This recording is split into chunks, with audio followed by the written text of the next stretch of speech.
Hello, good evening and welcome to Iron Port here on Metropolitan Television. Iron Port is proudly brought to you by the Ghana Revenue Authority, Goil PLC, Serene Insurance, Ghana Link Network Services, Meridian Port Services, MPS, and indeed Phoenix Insurance. The show is proudly powered by the Ghana Ports and Harbours Authority, GPHA, and our media partner on this journey of a lifetime is the Business and Financial Times, the BNFT. Now, if you want to have a grasp of all that transpired on the show tonight, make a date and grab the Thursday edition on the BNFT, and you'll be able to see all that happened here on the show tonight. We are streaming live on our social media pages. On Facebook, we are live at Ghana Ports and Harbours Authority. Ghana Ports and Harbours Authority. Still on Facebook, we are streaming live at Port of Tema. And on YouTube, we are live at Iron Port Ghana. Iron Port Ghana.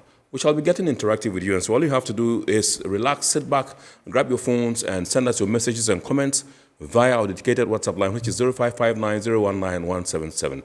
0559019177. When the time is ripe and I pick signal from the production team, we shall activate the phone lines for you to call in and contribute to the discussion. My name is Kennedy Mona. We are going for a quick break. When we return, we'll continue the show. Please stay with us.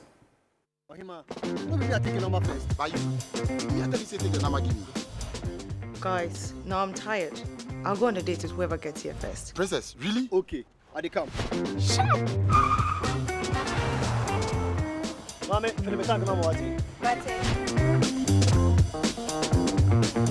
Boss, fill my tank with Super XP Ron 95. Fill up with Super XP Ron 95 and Diesel XP high performance products from Goil.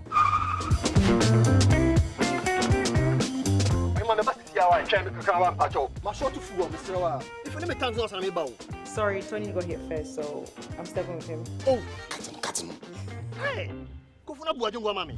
Choose Super XP Ron 95 and Diesel XP for an energizing driving experience. Always go for Goil Super XP Ron 95.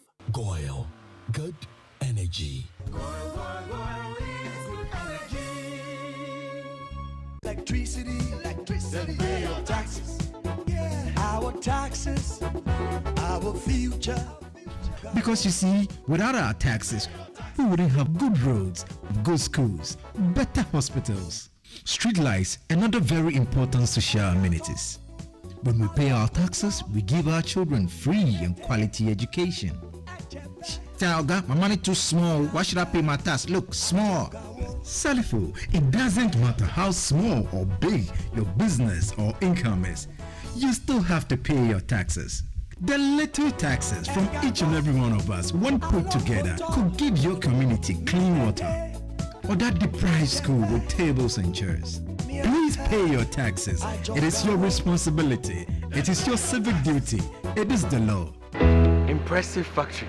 If only I had listened to you, I wouldn't have been in this mess. That devastating fire virtually wiped out the whole factory and my warehouse. Remember my misfortunes last year? Serene Insurance Asset All Risk Fire policy that I took were there to pay for my damaged stocks in the warehouse. And my machines that were affected by the floods have been replaced. My accident vehicle is back on the road thanks to Serene Insurance motor policy. Currently, my goods are on the high seas covered with their marine cargo insurance policy. I was just telling Ajima about Serene Insurance. Oh, Ajima. Tell him more. As a road contractor, I make sure I do my contractors all risk insurance for the projects and then workers' compensation for all the workers on site. With Serene Insurance, they will make sure they will cover your unknown tomorrow today. Serene Insurance, a new face of insurance. Call us now.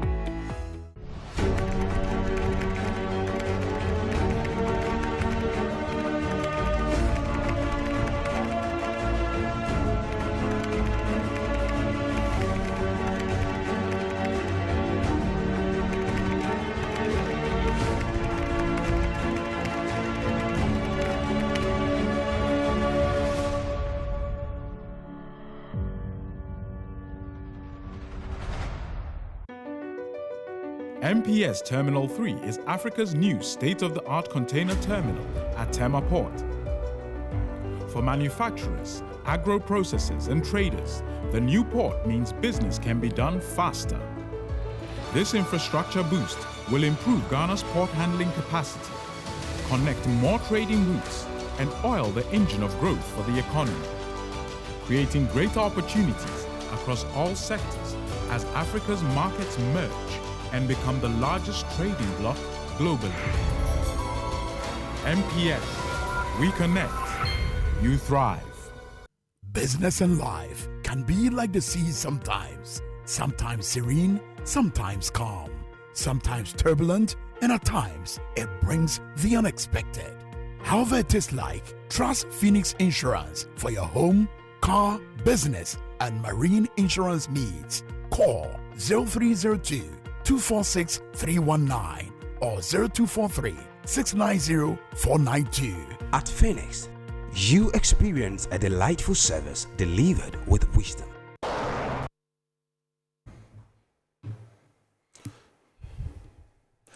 All right, welcome back. We're now going to take a look at happenings in the port and shipping industry in the course of the week. And indeed, in the course of the week, the Ghana Shippers Authority held a media engagement, and they took the media through various topics, some which dwelt on negotiated freight rates, certificates of origin, and marine cargo insurance.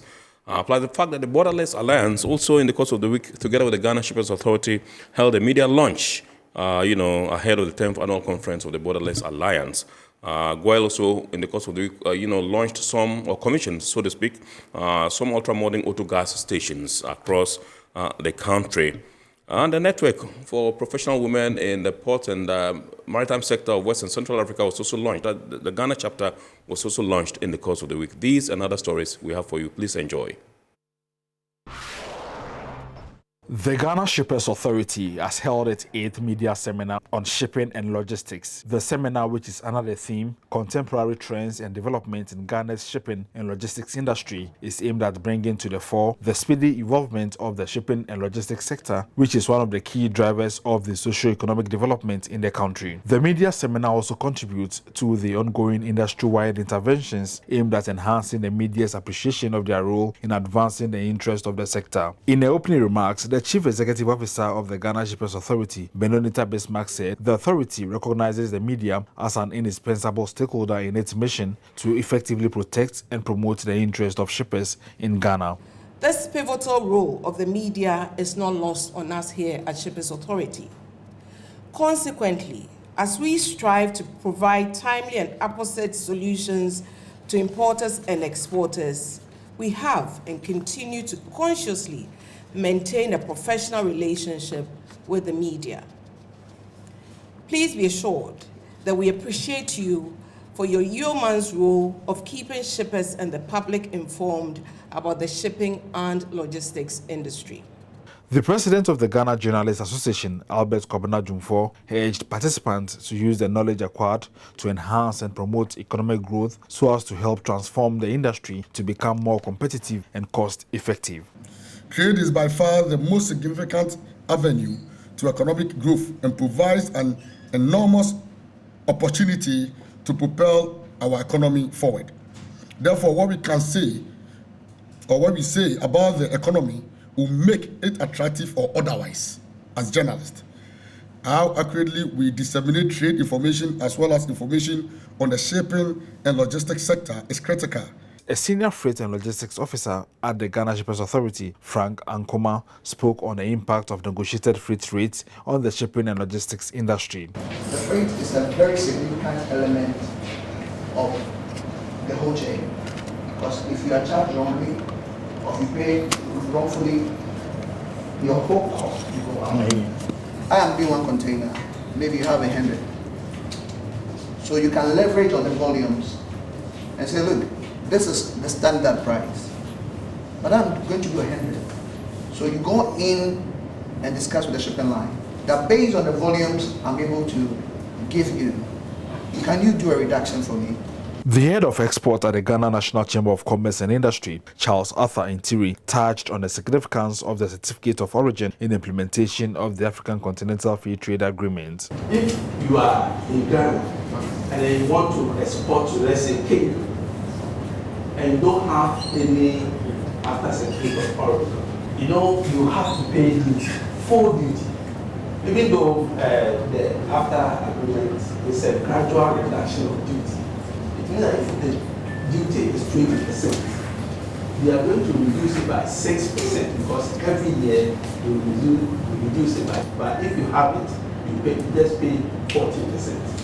A fellow and chairperson of the Global Membership Committee of the Institute of Chartered Shipbrokers, Gertrude Oyene-Sienim, explained the benefits of the payment of marine insurance locally to the shipper and the Ghanaian economy. There's proximity to the insurer. We have over 20 general insurers in Ghana.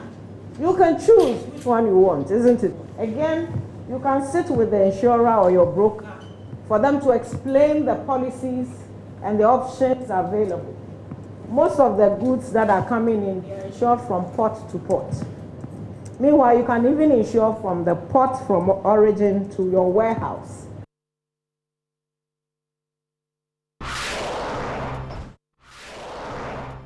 The president of Borderless Alliance, Ziad Amui, has urged West African states to accelerate their drive towards regional economic integration in the midst of global uncertainty. This, he said, could be achieved by exploring available instruments of trade facilitation to accelerate its economic transformation and to create larger and freely accessible regional markets for its locally produced goods. Ziad Amui made this known during the media launch of the Borderless Alliance 10th Annual Conference, which comes off from October 25th to 26th at the Alisa Hotel in Tema. There has been a visible disruption in the global supply chains in food and fertilizer and fuel globally. And this has affected Africa in an amplified way because of its over-reliance on importation. The only way to protect itself and become more resilient is by building its regional supply chains. And to build regional supply chains, you need to focus on three things. The first one is to produce more, whether agriculture or non-agriculture products. The second is to identify markets across Africa in this case.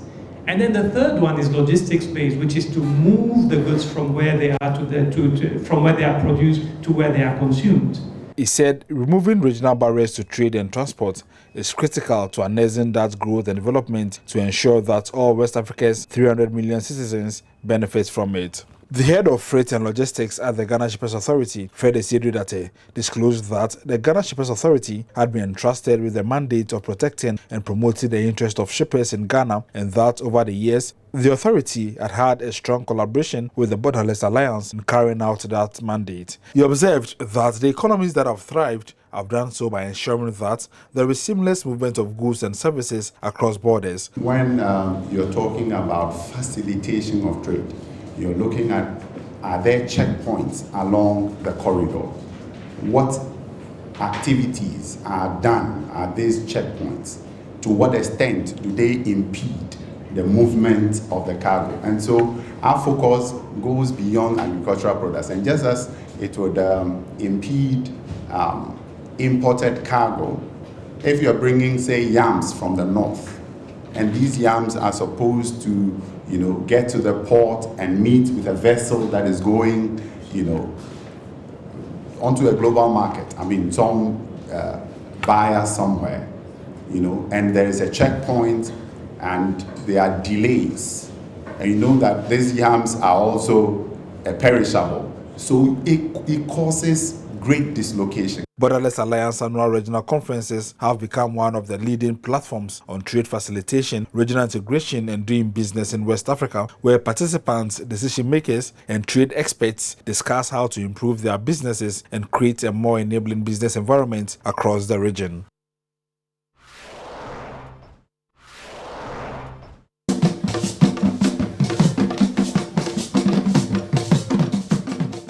Ghana's leading oil marketing company, Goil PLC, has constructed and commissioned 5 modern Autogas stations, a first-of-its-kind initiative in West Africa. The Autogas stations will supply LPG to automobiles, and there will be a collection and exchange center for filled cylinders. Constructed in partnership with Korean partner Yuju Engineering, the 5 stations are located in Bema Camp in Accra, Teshi, Cape Coast Bypass, Kenton Chrono in Kumasi, and Takrade. And a symbolic outdooring ceremony at the Bema Camp station in Accra, Group CEO and Managing Director of Goil, Kwame Osei-Prempeh, stated that the construction of the stations is in line with government's cylinder recirculation model policy, which aims to ensure that Ghanaians have access to safe, clean, and environmentally friendly liquefied petroleum gas. We are telling the whole country, as well as drivers in Accra, Kumasi, Takrade, that you don't have to expose yourself to danger. Don't go and buy a cylinder filled with gas and try to transfer that to your car, you are exposing your body and your property to danger. The director in charge of inspection and monitoring at the National Petroleum Authority, Esther Anku, said Goil's Autogas stations meet local and international standards. I'm very happy that we are having this ceremony to showcase to the general public how a typical Autogas station going forward should look like. Under the policy, the new permits that we are granting companies to establish Autogas facilities will have an outcome like this. On behalf of the sector minister, Deputy Minister of Energy, Andrew Ejapa-Mensah, added that Goil's move marks a significant milestone in the energy policy for the transport sector. The expectation is that the increased access to safe outlets for the sale and purchase of Autogas in the country will translate into a gradual increase in the usage of gas-powered vehicles nationwide. In the name of the Father, the Son, and the Holy Spirit. Amen. Amen. The local chapter of the Network of Professional Women in the Maritime and Port sectors of West and Central Africa has been launched, a women's arm of the Port Management Association of West and Central Africa. The network is aimed at promoting and spreading the vision of equity and unity in the maritime and port sectors through the perfect integration of women with respect to their cultural identity. President of the Ghana chapter of the network, Abna Sewa Pokufosu, said the local chapter's membership is open for all women working in the maritime industry at all levels. We want to ensure that it's all inclusive at whichever level that you find yourself. There's the opportunity to be trained, there's opportunity to be mentored, so that together we will rise up. Information Officer of the network, who is the General Manager in charge of administration at Ghana Ports and Harbours Authority, Florence SL, said the network prioritizes capacity building and this culture will be maintained in the activities of the local chapter. In the lunch, there were some sub-committees that were created. One of them is learning and development. This committee was created to identify programs that will help build the capacity of women. Advisor of the Ghana chapter of the network and General Manager Marketing and Corporate Affairs at Ghana Ports and Harbours Authority, Esther J.B. Donko, called for deliberate effort to ensure the impact of the network and its members is felt in industry. Your work should speak for you. And so I was encouraging them that coming up with this network and probably organizing training programs and activities does not end there.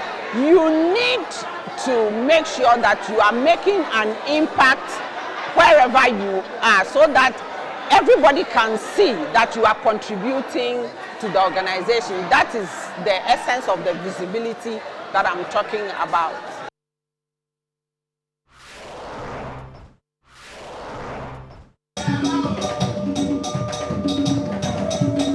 Former students of the Regional Maritime University have demonstrated a desire to take advantage of every opportunity to foster unity and advocate for the common good of the university. In this vein, an interim executive committee to steer the affairs of the RMU Alumni Association for the next 6 months has been instituted ahead of an upcoming elections in 2024. This decision was arrived at during the 5th Alumni Congress of the school, following a postponement of elections initially expected to be undertaken during the Congress. 6 new members will join 5 functional members for the Interim Executive Committee. The president of the Alumni Association of RMU, Theodore Mensah, revealed that plans for representation of the Alumni Association on the board of the school is progressing. He said the association seeks to have control of funds collected by the university on behalf of the alumni body. We need a way to put alumni funds into a central alumni bank account, while the practice of taking only small amounts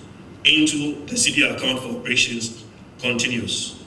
If we do this, I'm sure that the Alumni Association can easily start some commercially viable activities on RMU Campus with the funds accruing. Secretary of the Alumni Association, Captain Catherine Hazel, called for the development of international chapters of the Alumni Association. Those of you who are from other countries, the member states, we would urge you to try to set up or try to establish the alumni in your home countries, Cameroon, Sierra Leone, Liberia, the Gambia, you should come on board and set up these association in your home countries so that the linkage will be there because you are a part of the alumni. Vice Chancellor of the university, Dr. Jethro W. Brooks Jr., extended a call for experienced alumni members to consider teaching in the university. We are in need of some lecturers in the Department of Nautical Science and the Maritime Safety and Security Center, MSSC. I therefore wish to use the medium to urge all in that area to kindly make time out of the basic schedule and render the services to the university. Younger members of the Alumni Association urged the school to engage in activities that entice their younger members. In a related development, the Rotarats Club of RMU and the Ghana Merchant Navy Officers Association has collaborated on a cleanup campaign to reduce pollution at the beaches around the school's vicinity. However, despite the collaborative effort, the team could not do away with 10% of the accumulated plastic waste at the beaches. This has led them to appeal for future community-driven efforts towards long-term restoration of the beach environment around the school. About 10% of the work has been done here. 90% still needs to be done. And we're calling on you, we're calling on all volunteer organizations. No matter where you fall, we're all in this together. We need to support the environment and we need to make the environment better. So join hands, let's make this better, let's make this bigger, and let's clear all this rubbish off the Anchorage Beach in Regional Maritime University. All right, so welcome back. Those were happenings in the port and shipping industry in the course of the week. We're now going for the phrase of the day. Remember, the phrase or word of the day has been fashioned to bring you up to speed with the terminologies, jargons that we use in the shipping industry. Today's word is port capacity. Port capacity.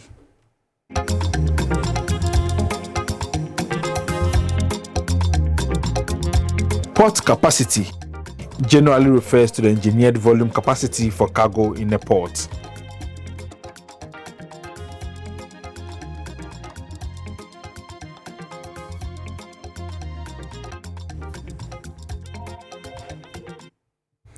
All right, so welcome back. We are zooming into our discussion proper tonight, and tonight we're taking a look at the closure of the Niger border and its impact on transit and cross-border trade.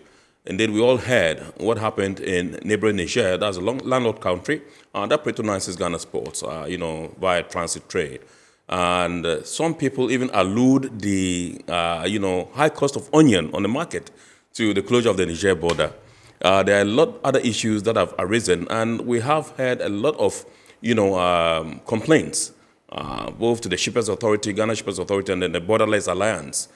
These are two entities that you cannot take out of the equation as far as transit trade or cross-border trade in our country is concerned. So tonight we are privileged to have Mr. Fred Asiedu-Date, who is the head of the Freight and Logistics Department at the Ghana Shippers Authority in the studios. Good evening, sir, and welcome. Mr. Asiedu-Date is not a stranger to the show. He's been here several times, and so we are privileged to have him once again. And, also in the studios is Mr. Ziad Hamwi. Mr. Hamwi is the president of Borderless Alliance Ghana. He is also in the studios. He's also no stranger to the show. In fact, the two of them can be described as friends of Iron Port. Good evening, sir, and welcome. Good evening, and thank you for having us. Awesome. So let me begin with Mr. Asiedu-Date. I am privy to information that the Ghana Shippers Authority, since this issue started, took a lot of steps, initiatives to help ameliorate the plight of our transitors, both trackers, and the rest of those that, form the chain as far as trade in our corridor, in that particular corridor is concerned. Tell us, what some of the issues were that came to your table, and how come that you decided to jump onto it and then get, seek some solutions to this particular problem? All right. Thank you very much. I think it's fair to put the discussion into perspective. Absolutely, yes. And it's important to underscore the fact that the Ghana Shippers Authority, as per its mandate to protect and promote the interests of shippers, and then under the auspices of the Union of African Shippers Councils, has gone ahead to sign memoranda of understanding with Burkina Faso, Mali, and Niger. And this, trusts a certain responsibility on the Ghana Shippers Authority to ensure that trade is facilitated along its corridors, particularly and in this particular case, transit trade with Burkina Faso, Mali, and Niger. And so the authority has fashioned out a number of activities to ensure that we indeed fulfill our part of the obligation that the Memorandum of Understanding spells out. You know, so in the pursuit of this agenda, we, on a regular, go on the transit corridor to ensure that, you know, the number of checkpoints are properly noted. We identify some of the challenges they face along the corridors and all. You know, all in a bid to facilitate trade, particularly transit trade, to these landlord countries. And then so it didn't start off with the issue in Niger. It started off first with security along the corridor, because as you are very much aware, we had some insurgent activities, you know, along particularly Burkina Faso, the middle part of Burkina Faso, getting into Niger. And so that case came up. We had to engage all the drivers, and particularly the JAPTU, the Joint Association of Port Transport Unions, you know, to discuss how we could go around the issues. Part of the complaints were that, in fact, the insurgents had bent about 26 trucks, 18 of which were Ghanaian.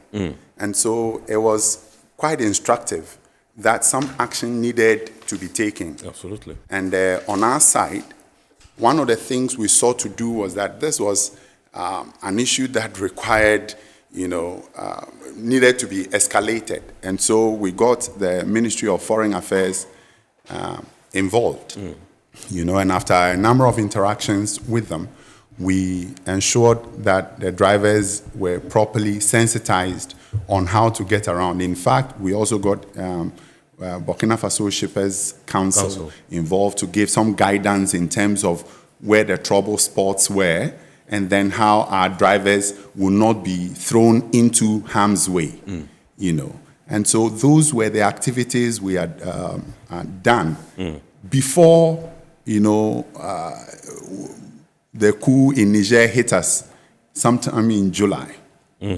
And when that happened, and following the action from ECOWAS, and I must say that there are some political dimensions to this discussion that I would, I mean, as much as possible, try to stay clear of those political issues. But as far as trade and transit particularly is concerned, you know, the borders were closed, as we know, and so drivers were stranded, you know.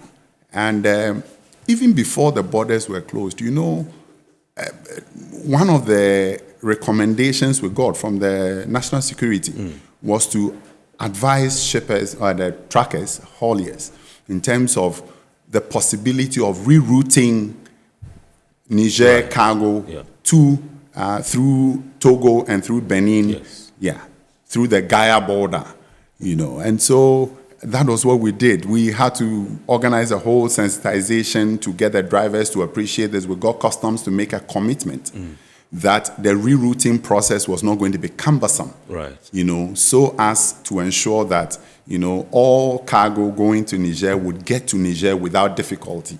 And then some of the consignments got stuck at the border with the border closure.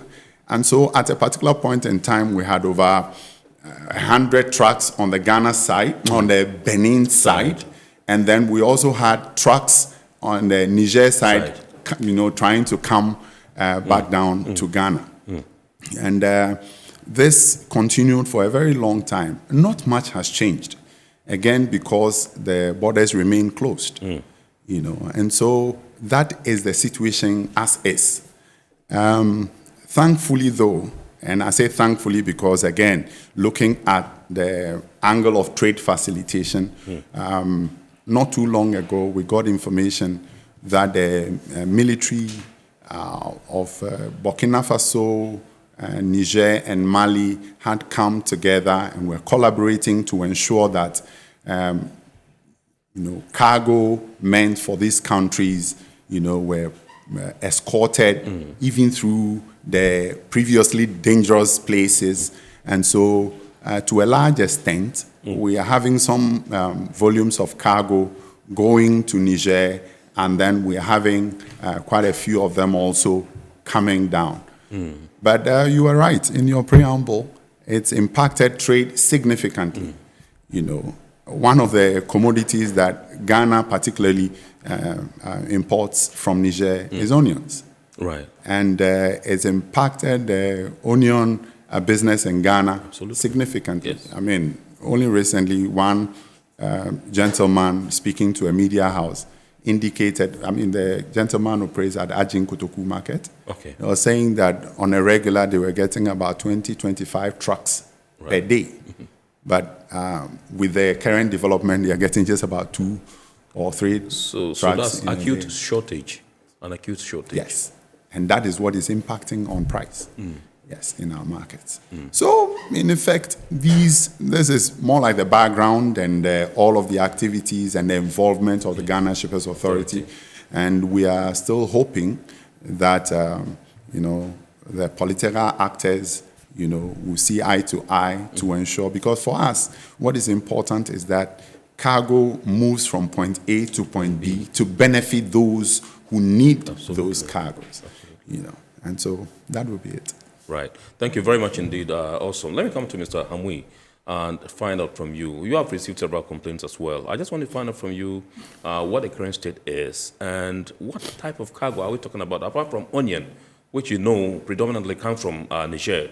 Like I said, and like Mr. Asiedu that alluded to, that yes, you know, there's a shortage. You know, they used to, he said 25 trucks, now whittled down to just 2, you know, in a day. So tell us.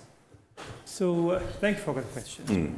I did some research about the volumes of trade that are coming mainly in and out of Niger, right, based on the World Bank's WITS portal. And I came out with the following figure, because it's good to put things into perspective. Absolutely. We're talking about onion, maybe there's also livestock. Yes. We're talking about the inflow from Niger to Ghana, right? But there's also outflows, which means that Niger, Burkina, and Mali, being by definition landlocked countries, they will be completely relying on their land borders for the trade in and out of the country. Absolutely. So no one country in itself is an island. And in this case, if we take the example of Niger, their total exports amount to about $500 million annually, which means a monthly of 42 million. And then their total imports are about 2.1 billion annually. So they have a total of about 2.6 billion in and out going in, right? But that is trade in goods and in services. Now, I selected out of that total the animal trade and the food trade, which is of most interest in our case. In the case of animal trade, they have about $11.3 million of annual exports and then 61.9 million of annual imports. So it means they also import as much, close to 6 times as much as they export. And that brings it to about $6 million roughly of monthly animal trade. And then the figure for food trade is even higher, because they have about $118 million of monthly food trade. So you're talking about $124 million worth of food and agriculture and livestock in and out of Niger on a monthly basis. That is very highly disruptive for the country. And now you are no longer talking only about trade, because the discussion and the conversation has shifted horizontally more towards food security. Because, you know, trade is about creating economic opportunities and bringing in the necessities, and then creating this kind of virtuous cycle where you can create economic opportunity for people, and then you can grow your economy, and then you can grow your way into prosperity. But now, because of border closures in some countries across West Africa for various reasons, maybe in this case we're talking about Niger, but a while ago there was a pandemic that shut all of the borders within West Africa. Throughout the past 3 years, there were other countries where there was destabilization of the regimes, and then the borders were closed for a while. So this certainly affects the type of trade, and it also affects the situation not only from a trade dimension. We also have to think about the food security dimension. We have to think about the economic opportunities, especially at the border communities. And that is where from our humble experience over the past 10 years, where we found that most of the challenges of international trade reside. It's in the border communities and in the border areas, which are very wide, as you know, absolutely, and are very difficult to control. Yes. So whether it is a sustainable drive to keep borders closed to achieve a certain objective, whether technical issues or non-technical issues, it remains to be seen whether it can be effective or not. All right, so you mentioned 124 million of food and animal, in terms of trade. On a monthly basis. Yes, absolutely, to Niger. I just want to find out from you, these are the two predominantly, the two predominant trade, products that they trade in.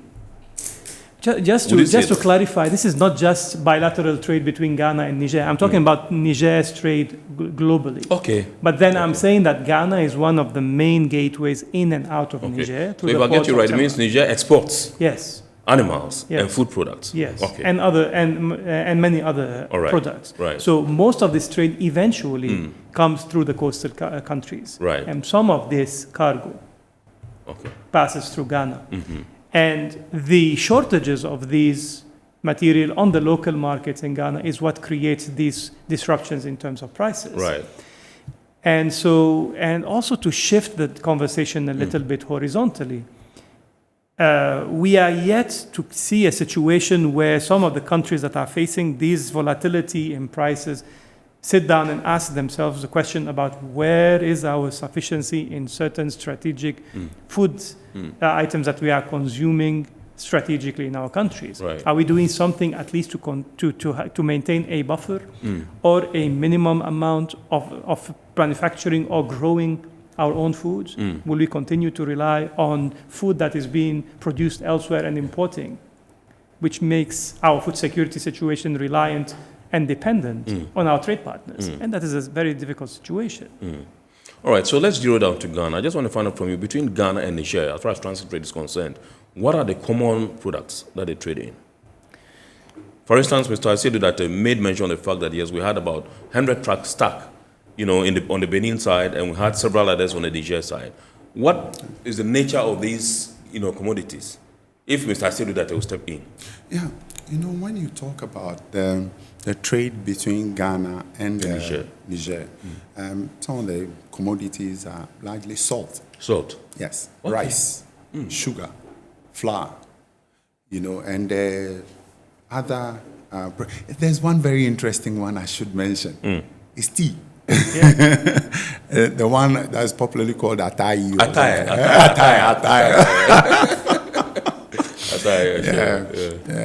I recall once when they imported it, they had issues with FDA, and we had to intervene. Right.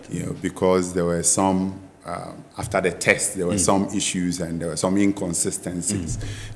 So these are the key commodities that would go from this side up north to Niger. And when you look at the ones that are coming, apart from the onion, they also do millet, they do beans, they do what they call the hibiscus flour, they do a lot of groundnut as well. Okay. Yeah, so these are the major commodities that would come down south.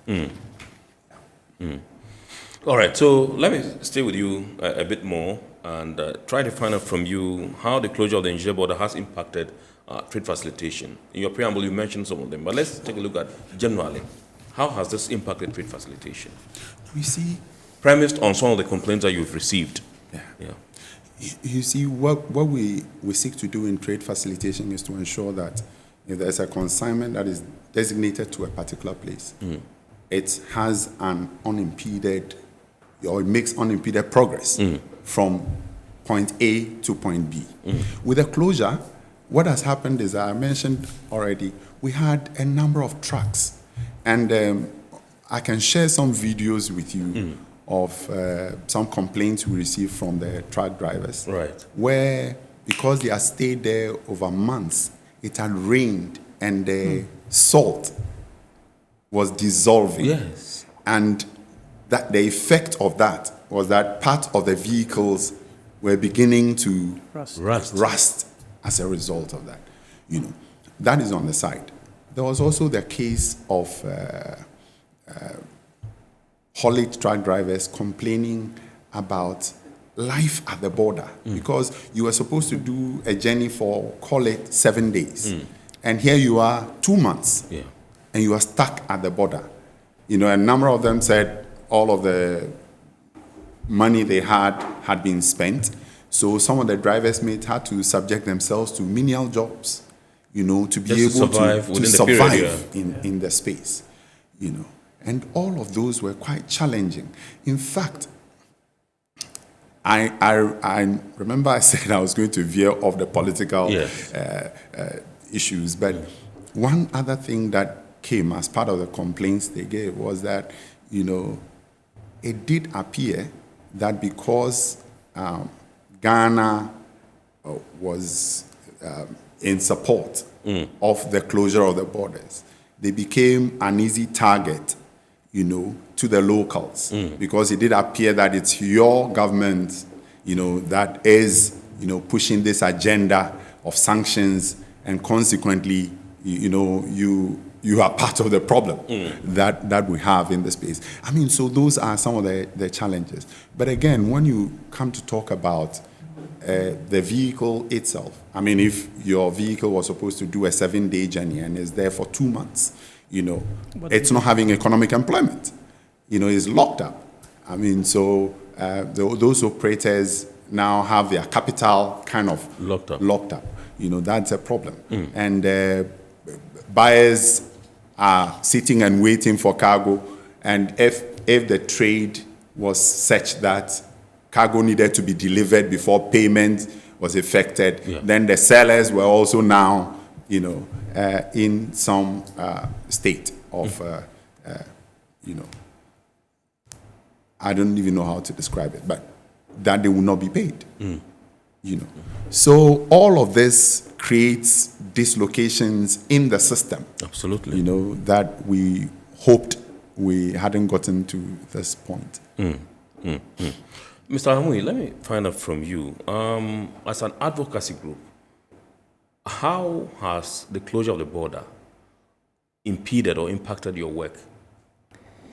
So, as you know, Kennedy, Borderless Alliance was founded on the premise of promoting the free movement of goods and people across West Africa in alignment with the vision of the ECOWAS founding fathers.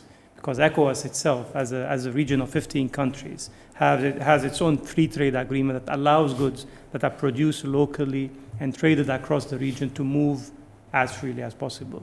And so the removal of the barriers to trade and transport is some of the areas that of the advocacy that we work on. But when borders close, in a way, it exposes the limitations of evidence-based advocacy, because now the level of the interventions is shifting higher. And as you know, borders are matters of state sovereignty. Yes. So it's not just an advocacy group that can step in and present an evidence that says that borders closures are effective or not effective, so that's why let's open the border or close them. It has to go to the highest level of interventions, state interventions. And so for us, it impacts our intervention because now we shift both horizontally and vertically. We shift vertically because we have to liaise with the representatives who can engage with the heads of state. In our case, for example, we have built this working relationship with the ECOWAS task force on the monitoring of the free movement of goods and people, the ETLS task force, which is currently chaired by His Excellency Dr. Eben Chambers. And so at their level, we can present the evidence-based advocacy and we can issue our recommendations, and then it gets carried forward to the leaderships of the various countries which are involved in issues not only of border closures, but pertaining to manifestations at borders that prevent the free flow of goods and people. Like a couple of weeks ago, for example, we were in Cotonou to discuss the state of affairs of the Abidjan-Lagos corridor. Right. And especially, and it's very significant that we are in Cotonou. Because as you know, that Benin had issues that have to do with its own borders and the transit issues that were facing the drivers moving along and transiting over there. So this is what happens when we shift our advocacy vertically. And then we shift horizontally because it is no longer about looking at the technical challenges and removing these technical challenges. Because if you keep on tackling the technical challenges without tackling the underlying reasons or the root causes of these manifestations, then you'll be as if you are sieving water in a sea, moving from one place to the other, right? So it is no longer just an issue of advocacy and interventions. It's about presenting the case and about the various dimensions. Sometimes it's an economic dimension. Most of the time, in the case of, for example, of landlocked countries, it's the case of food security. And you know, for example, that the food security situation of the Sahel is very dire. Right. In April, there was a publication in the World Food Programme that Mali, Burkina, and Niger, all of them are considered as hunger hotspots, Right. and the hunger, or what, as they say, insufficient food consumption of more than 50%. And so this means that these three states of Mali, Burkina, and Niger are in a real threat in terms of their food security. And this doesn't remain within the realms of food security. Right. It sometimes degenerates into unrest, into destabilization, and then it fuels the fire of dissent across, and spills across borders. You cannot control borders when it has to do with food security or economic or socioeconomic unrest. And so these are the angles of advocacy that you widen, because you are no longer capable of presenting the evidence-based advocacy about the merits of opening or closing a border. So you have to shift horizontally and vertically. Right. In terms of cost, have you been able to estimate how much has been lost as far as the closure of the Niger border is concerned?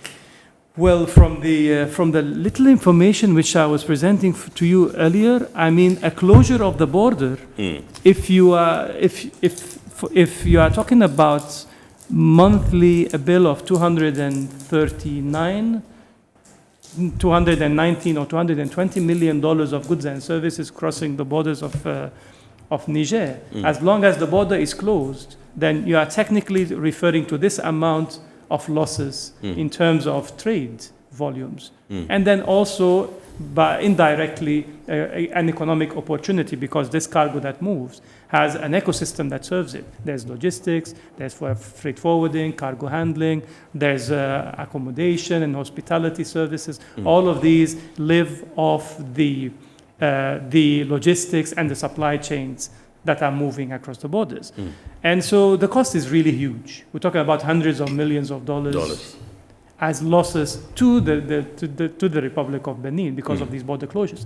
But remember, we are no longer talking about cost and benefits. We are talking about calculations on a different level here. As my brother Fred was saying earlier, it's no longer a technical challenge. It's a political issue. And then maybe the current leadership in Niger perceives itself in a more hostile environment. It's trying to protect its borders. You have to look at things from their own perspective, maybe.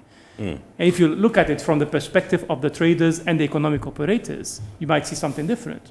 And if you also look at it from the consumer's perspective, you see things even worse. Because they are the ones who eventually bear the brunt of the total cost. Absolutely. When the costs increase along the supply chains, all of the service providers will keep on shifting these costs until it gets to the final consumer. And that is where the consumer pays the final cost. Whether you are based in Niger or whether you're based in Ghana, engage in trade in between Ghana and Niger, then you will eventually bear the brunt in terms of cost of livelihood. Right. Okay, so let me come to Mr. Asiedu Datin, find out from you, if you're able to decipher which section of traders, on both sides, is actually heavily impacted as far as this closure is concerned. Is it from the Ghana side or the Niger side? Are you able to tell? Well, we don't have any study, but you can, just as I think Mr. Hamui said, I mean, once the volumes of trade go down, all the actors along the chain are affected. Yes. I mean, one of the groups that perhaps you may not even consider to be mainstream are your haulage truck drivers. I mean, they are seriously impacted because the volumes are not going, they don't have the economic opportunity to, get themselves engaged in this trade. you know. And of course, if you're going to have business that you cannot be predictable, then obviously people are not even willing to start off in the first place. You know, so I think the impact is on both sides. Right. As I understand, there are some shortages that are beginning to show very strongly in Niger. That is from my latest check. Right. You know, and I do believe that, you know, if the powers that be were to see eye to eye and start talking, perhaps the opportunities will be opened again, at least, you know, to get goods moving as we expect. Are you willing to share with us what type of commodities are in short supply? Well, not at this point, but the general information I received was that there are shortages. Right. Obviously, you know, imported commodities would be in short supply. I mean, and sometimes it doesn't take too long to find those things out. Once you go into the supermarkets, you begin to find maybe the milk, the sugar, the rice, and all the other things that have been imported are in short supply. You know, one of the other things that are imported from here is steel products from B5, you know, and obviously, like I indicated, what that means also is that construction and all the other attendant things would also slow down as a result, you know, so. All right. So let me come to you and find out, from a general perspective, how would you describe the state of borders, you know, in our corridor? Across West Africa? I mean, most of the borders across West Africa are currently okay. Even the Burkina Faso border with Ghana, after some unrest last year, the drivers are just using them. It's just the fact that they can't continue beyond Burkina, especially in the Liptako-Gourma area there, and beyond into Mali and Niger. That's where the problems really are. But currently, the only borders that are closed are the borders of Niger.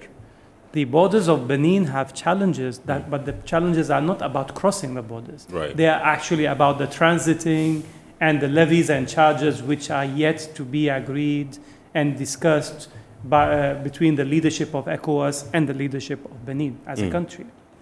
As you know, so here's the thing. The problem across West Africa in general is that most of the economies are small economies. And these small economies are not resource poor. In fact, the three countries we just mentioned, Niger, Mali, Burkina, they have, I'll tell you some of the products that they export. For example, in the case of Niger, they export petroleum, uranium, gold, vegetables, and livestock. In the case of Mali, gold, cotton, fertilizer, oil, and iron. In the case of Burkina Faso, gold, cotton, phosphate, zinc, and livestock. Right. So these are countries that are actually engaged in productive trade. So the country is rich. However, whether these resources are trickling down to the base of the pyramid, that is something else. Because here's the thing, on the Human Development Index, Mali, Niger, and Burkina Faso are among the lowest of the low. So Burkina is the highest at the 184th position. Mali is at 186, and Niger is at 189. And so these countries that are so resource rich are faring so low on the Human Development Index. They are in a situation of food insecurity, and they have current leaderships that do not seem to be looking or sharing the same perspective as the other countries surrounding them. Right. And it harms economic integration. Remember that the Economic Community of West African States was founded in 1975. ECOWAS was founded on economic premises because the main drive of prosperity is economic development. But of course, you can't have economic development if you can't have peace, stability, and security. But you can't have peace and security and stability without having trade and economic development. And this is where we find ourselves in a situation where what is going on in Niger is exposing the fact that politics, security, and economics are all fused in a nexus that needs to be tackled at the highest level possible. Right. Okay, so Mr. Asedudate, in your earlier submission, you made mention of the fact that yes, a trip that could take a transitor or a truck driver, a transporter, so to speak, 7 days, now lasts for up to 2 months, to the extent that some of them have to resort to menial jobs to survive. I just want to find out from you, when some of these things come to your attention, have you taken any steps to ameliorate the situation and to bring some relief to them as you continue to, find ways of dealing holistically with the challenge? Yeah.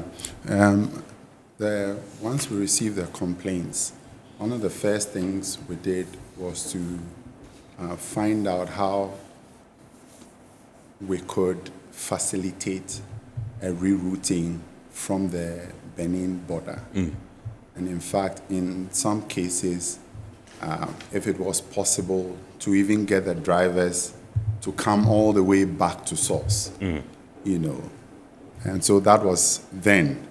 Right. Yeah.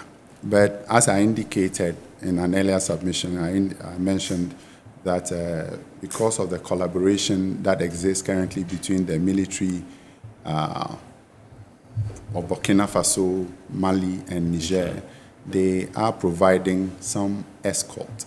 And so a good number of these trucks have had to reroute from the Benin border and have come all the way back, through Togo into Burkina Faso.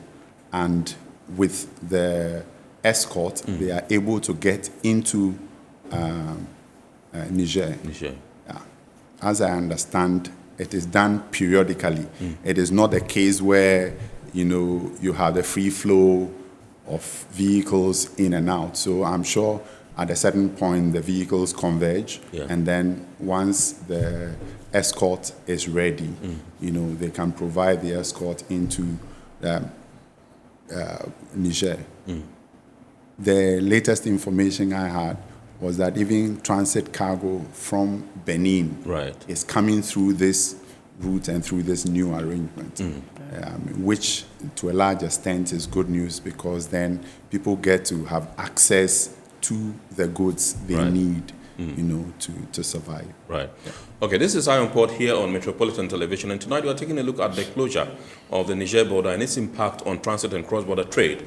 With us in the studios tonight, having a discussion with Mr. Fred Asedudate, who is the head of Trade and Logistics Department, Ghana Shippers Authority, and indeed Mr. Ziad Hamoui, who is the president, Borderless Alliance, Ghana. We are going for a quick break. When we return, we'll continue the discussion. Please stay with us.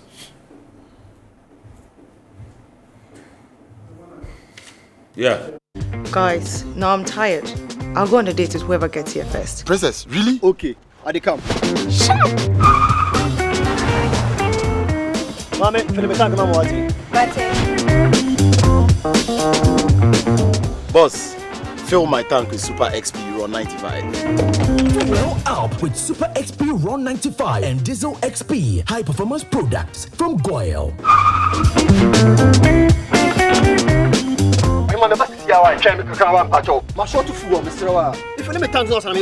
Sorry, Tony got here first, so I'm stepping with him. Oh, cut him. Hey, go for mommy.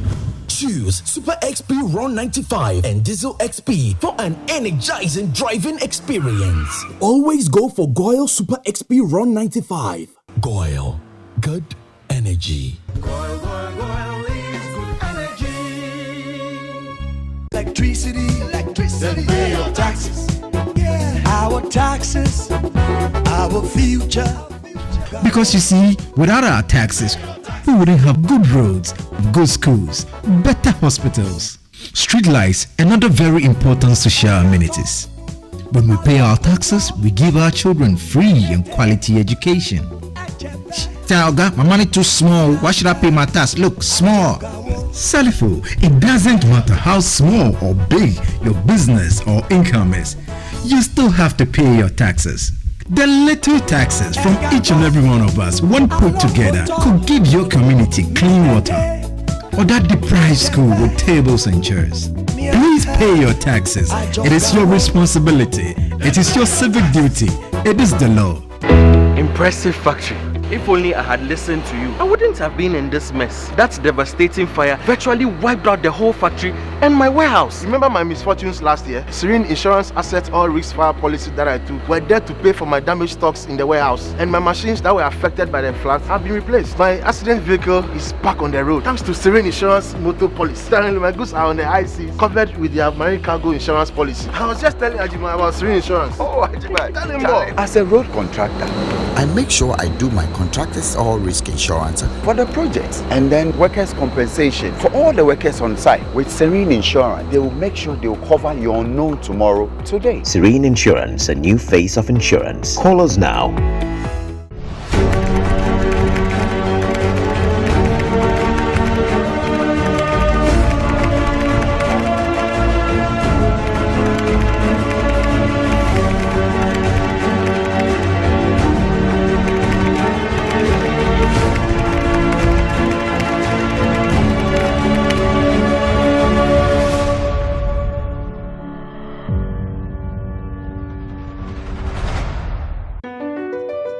MPS Terminal 3 is Africa's new state-of-the-art container terminal at Tema Port.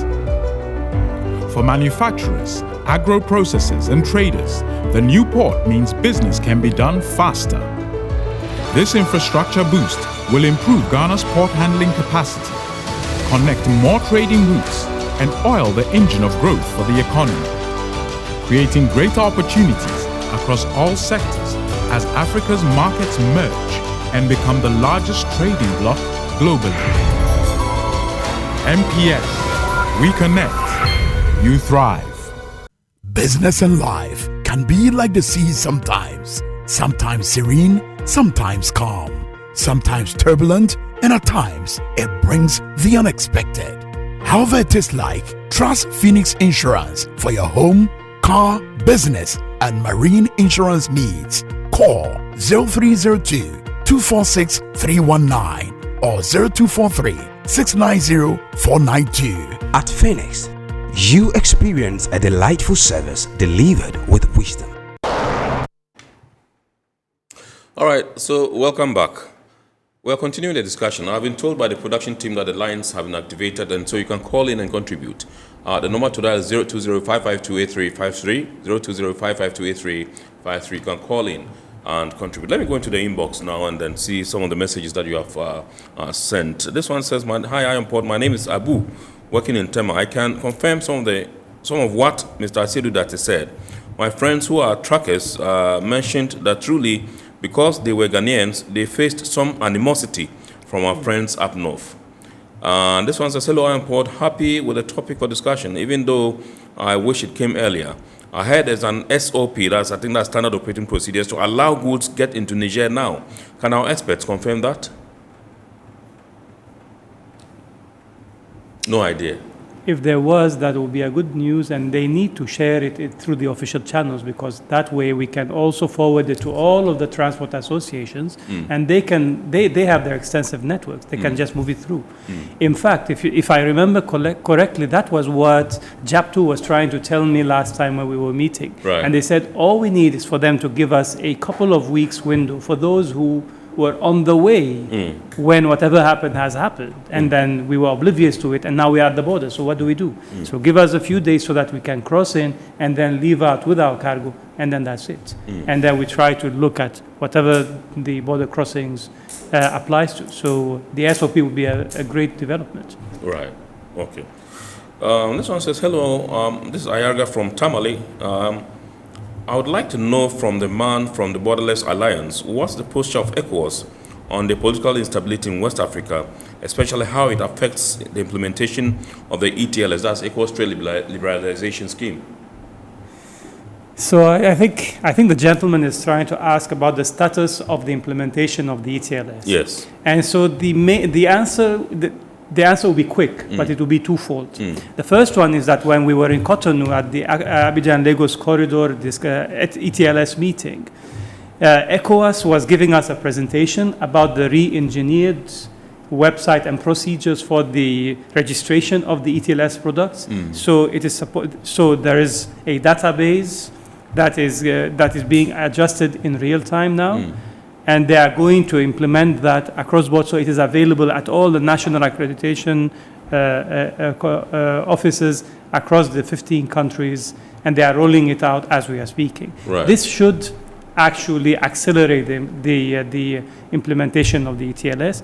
However, and my second fold has to do with something we were talking about earlier, that there are some technical challenges that have to do with ETLS, and there are non-technical challenges. Right. And unfortunately, the lack of implementation or the lack of enforcement of the implementation of ETLS on a national level has not been a technical challenge. Right. It has to do with some protectionist inclinations in some smaller countries which have the impression that they are going to be a dumping ground for some of the larger countries that are much more economically capable, and so they try to find out all kinds of non-tariff barriers to throw, to throw into the international trade, to slow it down to the maximum, to frustrate traders and economic operators. Right. Even though the premise of ETLS was to provide local goods within the community with duty-free and quota-free treatment. Right. But now to register your product, and that is where the delay usually was coming. And so the idea of revamping the process was to shorten the delay. But now, even if the process has become restructured and re-engineered, we are yet to find out more information about the enforcement of the implementation of this regulation. And we, as Borderless Alliance, we are working in collaboration with the ETLS task force, with the ECOWAS authorities, in order to make sure that we tackle some of the more difficult issues and challenges with the implementation of ETLS. Right, awesome. This one says, hi, I am Port. This is Naomi in Accra. Last week on your show, you discussed transit, and I got to find out that there isn't a single border post at the border at Burkina Faso, and these delays trade. What can be done to ensure this border post is harmonized to facilitate trade? Let me hear him again. Yes. It says, this is Naomi in Accra. Last week on your show, you discussed transit trade, and I got to find out that there isn't a single border post at the border at Burkina Faso. And this delays trade. What can be done to ensure this border post is harmonized to facilitate trade? Okay. So I guess what Naomi is asking is about the existence of a joint border post. Okay. So, in fact, currently we don't have a joint border post between Ghana and Burkina Faso. It has been on the drawing board for quite some time, and I think it's a good call that things are kind of expedited to ensure that the joint border post is there. Currently, the one that we have is at the Akanu base, and it's also facing its own set of issues. Right. But there is commitment at that level to ensure that we bring it up to speed. And so I do believe that it would also be on the agenda pretty soon to ensure that we get something going in that direction. Yeah. Okay. So let me come to Mr. Hamui and find out from you, in terms of trade facilitation at the borders, how far have we come? Look, are we there yet with all these challenges? At times, I have a feeling that we make one step forward and then we take one step backwards. And sometimes we take two steps forward and one step backward. And sometimes we keep moving in reverse. So it's a mixed bag, really, across 15 countries in West Africa. Some countries have been gaining good progress. Some countries have been consistently lagging behind the pack. And some countries still need to be supported in order to get to a decent or adequate level of trade facilitation, especially at their borders. I'm thinking here more of the western side of West Africa, Liberia, Sierra Leone, Guinea, Gambia, and Senegal. And that's an area where the border integration is not really as strong as, for example, the Abidjan-Lagos range. Abidjan-Lagos is where 65 to 70% of economic activity in West Africa is located. That is where we are building the new Abidjan-Lagos corridor highway. That is where most of the largest neighbors are, and that is a strategic port range for most of the traders and shipping lines who want to distribute across West Africa. So in these countries, trade facilitation has access to resources from the stakeholders who can invest into the structures, into the softwares, into the human resources that are required to make sure that the processes are streamlined and that the challenges are removed quickly. But there are some of the areas of West Africa where the speed of the trade facilitation intake has not been at the same level. And this brings us back to the conversation about how much are the countries producing, how large are the economies are. But then this emphasizes the need that we all have to work together towards creating one economic powerhouse where we integrate our markets and where we merge our powers into one. Because as one, we can. Yeah. But if we remain as 15, we are weak. Even with Nigeria, which is currently, seesaw in between first position on Africa in terms of economic power and second position. Yeah. But even with Nigeria, you can't do it all alone. You need to move together. And that is the importance of regional integration. First of all, trading among ourselves. Yeah. Secondly, to open our borders. Third, to standardize the procedures of moving trade across. And fourth, is to pool our resources, our laws, our regulations, and to streamline them across in terms of investment, in terms of finance, in terms of setting up, in terms of trade, in terms of economic development, all these areas. Yeah. That is the importance of regional integration, basically.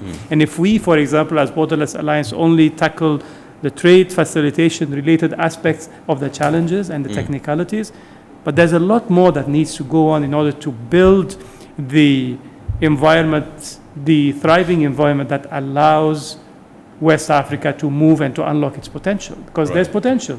The potential is huge. Just a few weeks ago in Ghana, we haven't spoken about it today, but we have lithium in Ghana, and in commercial quantities, high-grade lithium. We have phosphate, we have so much. And that applies also to so many of the other countries. So the resources are there. The human resources are there. Right. Can we leverage the finance, the investment, and can we work together as a team instead of undermining each other? That remains to be seen. Right. And to reflect on the situation of trade facilitation.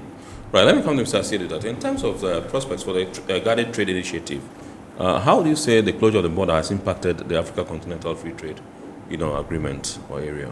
Of course, I think what the AFTA seeks is to ensure that there's free movement of goods in there, and then ensuring that we trade, or we look inward in terms of the African countries. Yeah. And obviously with the border closures, that would then ensure that we don't, or would not help us to contribute or achieve our objective in that regard.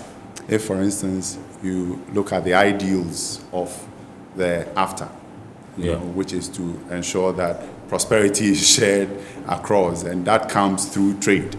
And if that is not going to be able to happen as a result of the border closures, then obviously we are not anywhere close to achieving our objective under the AFTA. I think it's also very ironic the fact that the AU champion of AFCFTA was the former president Issoufou Mahamadou. Yes. So Niger was actually the champion of AFCFTA. Yeah, sure.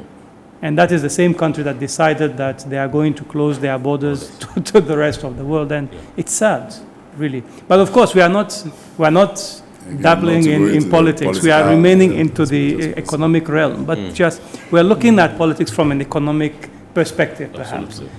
And in a way, there's always an economic way out of most situations. And I think we all, in a way, agree that border closures do not give the achieved results. Absolutely. And I think if one thing we can learn from the closure of the borders is that they are ineffective. Even if you implement them, how rigorously can you implement a country like Niger with 5,834 kilometers of land borders? Can you really control each and every kilometer of that? We in Ghana, we are struggling with 2,442. And we only have 3 countries around them.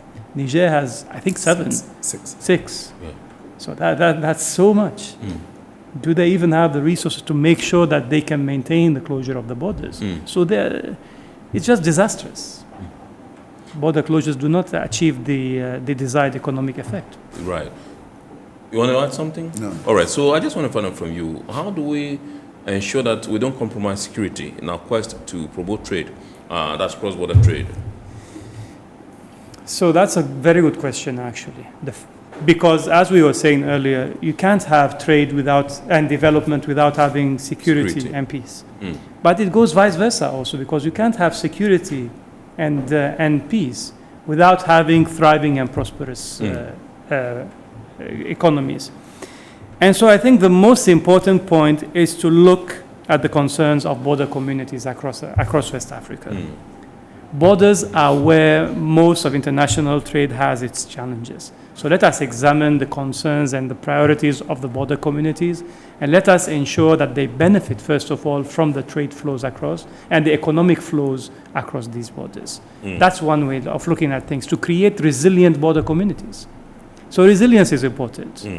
And the second one, because we are talking about trade facilitation and we are talking about thriving cross-border trades, is to create the structures, but also the systems that allows the trade, but also allows the law enforcement to assess the risk of certain trade flows. Right. The fact of the matter remains that there's still too much informal trade across West Africa. But that's not. But that doesn't mean that this is a symptom of lawlessness. The fact that we have informal trade across Africa in large amounts doesn't mean that it is an unlawful thing. It just means that it's under the radar. You can't capture it. You can't decide how to enhance it. You can't regulate it. Right. So the important thing is, first of all, to enforce the rules and the regulations internally. And the second is to create the structures to separate between the two. And I'll give you an example. In Ghana, our best example to this has to do with the police checkpoints. Right. And we were talking about it a few days ago. The police checkpoint is most of the time there for a security reason. But there you have a situation where in 90% or maybe more, maybe less, of cases of security checkpoints degenerate into checking your insurance or your license or your whatever it is. The obvious complaint mostly is the fact that they are turned into points of extortion. Thank you. Yeah. That's basically the complaint that everybody talks about. And so what we try to tell the Ghana police is that, look, let's work on the integrity of the units. We are all for ensuring a safe and secure environment with Ghana police, which we respect and support. But when the checkpoint agents start to misbehave, there should be something that has to be done in order to ensure that they are in check. So there are so many things that can be done. Yes. All right, so let me come to... let me just add a little to sure. what he said. I think the case of Ghana is quite alarming because of the complaints that we have received. You know, as I mentioned earlier, on a quarterly basis, we send some of our staff on the corridor to do fact-finding, find out how many checkpoints exist on the corridor, to find out what activity, goes on at each of those checkpoints. And the reports we have received show that about 85% of the challenges that haulage drivers have, emanates from the police. And consequently, I think there are two ways to deal with those ones. One, to ensure that we increase our patrol on the corridor. And then two, also to take the approach that the Ghana Shippers Authority has taken to sensitize the police. Because, believe you me, we have had opportunity to speak to some senior police officers in the regions. And a number of them don't seem to have any appreciation of the importance of the transit trade. Contrary to popularly held view about the transit trade, that it doesn't generate any revenues for government and all of that. We have a study that shows that about $34 million annually is generated through transit trade. And the least we can do is to frustrate that kind of trade, you know, on our corridors. And it is also important to mention, just as I think as Ziad mentioned earlier, you cannot have trade without security. Yes. You know, so much as we want to have, you know, the police and the other uniformed personnel on the corridor to ensure that traders are safe again, because if they are not there, you never know what, you know, opportunistic individuals may want to you know, take advantage of the situation. And so their presence is there. But while their presence is there, we need to kind of regulate or, like, you know, curtail their actions as far as it impacts on the transit trade. As far as it was actually discussed in Cotonou. Yes, so we have barely 4 minutes to go, Mr. Hamui, but I just want to find out from you, at the last count, when the Vice President in 2017, through a caveat, issued a caveat that we should remove the checkpoints along the corridor. I think that my information as of now is that the checkpoints have even increased. So you have to. So you have to look. You have to look at it with the proper context. And if I remember correctly, at the time, His Excellency wanted to reduce the customs checkpoints to 0. Yes. But then later on, after consulting with the ECOWAS protocols, they found out that we can actually afford to maintain 2. Right. And then in a couple of months, customs complied immediately. Okay. It is only the case with police where the issue of trade and security is the thorny issue, because it is no longer an issue of trade. Is it to do with the fact that the caveat of the Vice President did not affect the police? Because national security supersedes trade development. That is the truth of the matter, and it applies everywhere in the same way. However, my issue is not about elevating trade to supersede security. My effort is towards ensuring that the security personnel which are deployed to maintain the peace and security do not degenerate to something else and become a nuisance. Right. To economic operators, to traders, and even to innocent drivers who are moving around. I mean, I understand that you need to have security checkpoints around main cities and along the highways. We understand it.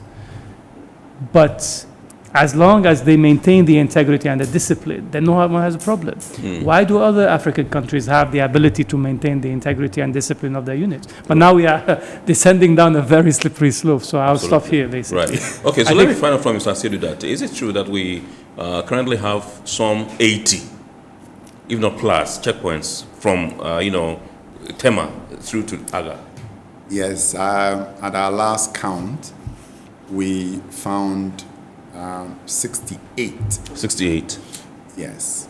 But you see, the number of checkpoints you have on the corridor depends on what time you did the count. Because there are a number of places, particularly in the northern part of the country, where the police would justify why they need to set up spot checkpoints. Yes.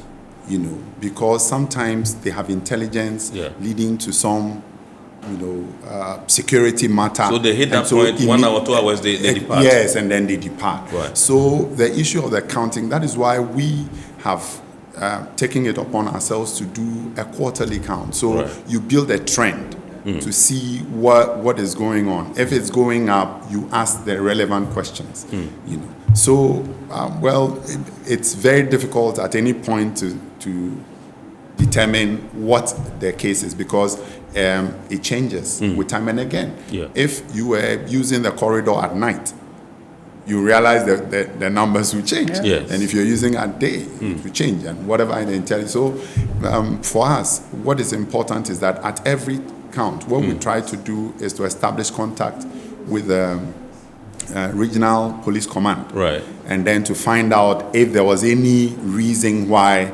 you have had the escalation. Absolutely. And as I mentioned earlier, we have the blessing of the IGP to conduct regular sensitization, for the police along the corridor. In fact, sometime next week or so, we are meeting with the regional officers in the Volta region. Okay, because again, the Eastern Corridor is also quite significant, right, as far as these issues are concerned. In 30 seconds, is there any end in sight as far as the closure of the Niger border is concerned? It is difficult to predict, but what we want to urge is that we should put greater premium on interventions that are non-disruptive, right, as far as trade flows are concerned. Right. That is what we would urge. Yeah. Okay. Mr. Hamui, the same question. Any end in sight? Well, I'm optimistic that eventually they will soften the tone in order to re-engage with their neighbors. You can't remain angry at your neighbor forever. Eventually, you have to throw in, you smoke the peace pipe. And what I think is more important about this recent manifestation in Niger is that it re-emphasizes the need to build our regional supply chains. And this is actually, especially when it comes to food security. And that is why our Borderless conference, which you thankfully and gratefully referred to earlier in the show, is themed this year around strengthening regional agriculture value chains to compete in a global market. Right. It's taking place on the 25th and the 26th in Tema at Alisa Hotel. Yeah. And is going to debate about how to build more sustainable and reliable agribusiness value chains. Right. Great. Thank you very much indeed, Mr. Ziad Hamui. He's the president of Borderless Alliance Ghana. And Mr. Fred Asielu-Date, who is the head of freight and logistics at the Ghana Shippers Authority. Indeed, tonight we've been discussing the impact of the closure of the Niger border on transit and cross-border trade. We say a big thanks to our sponsors: Ghana Regional Authority, Goil PLC, Serene Insurance, Ghana Link Network Services, Meridian Port Services, MPS, and indeed Phoenix Insurance. Remember, the show is proudly powered by the Ghana Ports and Harbours Authority. We'd like to say you have to watch Wednesday, that's 8:30 p.m. Ghana Television for the abridged version of Eye on Port. And we also entreat you to keep watching the rest of our programs here. And God willing, next week we shall bounce back with another wonderful edition of your favorite Eye on Port. My name is Kennedy Mona. We thank you so much for being our guest, and we shall see you next week. Have a super week ahead and enjoy the rest of our programs. Good evening.